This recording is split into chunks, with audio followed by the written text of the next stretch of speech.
នេះជាចំណុចមួយដែលយើងតង់ប្រុងប្រយ័ត្នហើយយើងមើលសត្វអស់ហ្នឹងទាំងសត្វល្អិតទាំងពពួកបាក់តេរីហ្នឹងវាស្ថិតនៅក្រោមនៅក្នុងពូករបស់យើងនៅក្រោមខ្នើយនៅក្រោមកម្រាលពូកនៅក្រោមក្រែនៅក្រោមអីទាំងអស់ហ្នឹងសិតតែវាអាចមានលទ្ធភាពនៅបានបាទអញ្ចឹងវាប៉ះពាល់ទៅលើភាពស្ងួតភាពស្អាតរបស់យើងឯពេលហ្នឹងបាទអញ្ចឹងបើសិនជាយើងមានមេរោគហើយបន្ទប់នឹងមានមេរោគហើយគឺបន្ទប់នឹងជាបន្ទប់ដែលមានបញ្ហាហើយក្រែយើងមានមេរោគយើងសាក់គិតមើលយើងគេងទៅវានឹងកើតលមាស់វានឹងកើតកមវានឹងកើតអង្គែវានឹងកើតអីទាំងអស់ហ្នឹងឯងដែលអ្វីដែលបងប្អូនអាចកើតមាន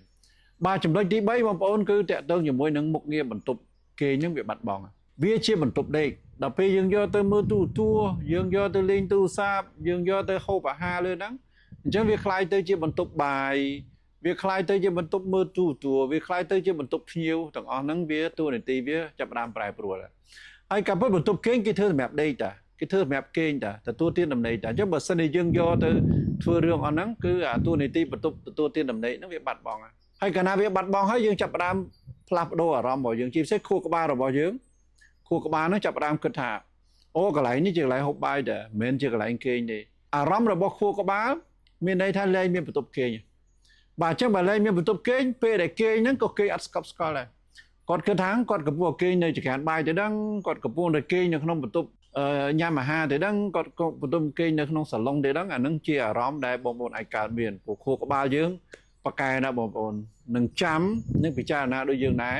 ទៅតាមទម្លាប់អ្វីដែលយើងធ្វើឬក៏ទង្វើដែលយើងអនុវត្តនឹងផ្ទាល់តែម្ដងអញ្ចឹងពេលហ្នឹងវានាំឲ្យយើងដេកអត់លក់ទេចង់ដេកឲ្យលក់មិនងាយហើយក៏ការគេងហ្នឹងលែងទៀងទាត់ដែរហើយបើគេងលក់ហ្នឹងក៏វាអត់ស្កប់ស្កល់ល្អដែរហើយកាលណាមានរឿងទាំងអស់ហ្នឹងកើតឡើងវាប៉ះពាល់ទៅលើគុណភាពដំណេកគុណភាពដំណេកបានន័យថាយើងដេកអត់គ្រប់7ម៉ោង8ម៉ោងពេញទេបើយើងដេក7 8ម៉ោងប៉ុន្តែគុណភាពវាបានតែ5ម៉ោងអីចឹងណាអាហ្នឹងគឺស្មើនឹងខូចសុខភាពហើយបងប្អូនសូមslash អត្ថាធិប្បាយប៉ុណ្ណឹងបើបងប្អូនពេញចិត្តវីដេអូនេះចុច like ចុច share ចែករំលែកទៅកាន់មនុស្សទីស្រឡាញ់ជាពិសេសចែករំលែកទៅអ្នកដែលហូបបាយក្នុងបន្ទប់ដេកបាទអ្នកដែលខ្ជិលអ្នកដែលយកបន្ទប់ដេកជាកន្លែងមើលទូរទស្សន៍ជាកន្លែងញ៉ាំ snack ញ៉ាំអីហ្នឹងសូមចែករំលែកវីដេអូនេះទៅកាន់គាត់ដើម្បីគាត់យល់ដឹងហើយបើបងប្អូនចង់ដឹងបញ្ហាបងប្អូនអាច comment សួរខ្ញុំបានតាមខាងក្រោមនៃវីដេអូនេះបងប្អូនអាច comment បានហើយបើបងប្អូនចង់ស្វែងយល់អំពីសុខភាពការថែទាំការបង្ការសុខភាពជាមួយនឹងខ្ញុំបានបងប្អូនអាចតាក់ទងខ្ញុំបានតាមលេខ Telegram នៅលើវីដេអូនេះបន្តតែម្ដងដើម្បីពិគ្រោះពិភាក្សាអំពីរឿងការបង្ការសុខភាពការថែទាំសុខភាពជាមួយនឹងខ្ញុំបាទដើម្បីប្រយោជន៍ជូនបងប្អូនបន្តតែម្ដងបាទសូម slash វីដេអូ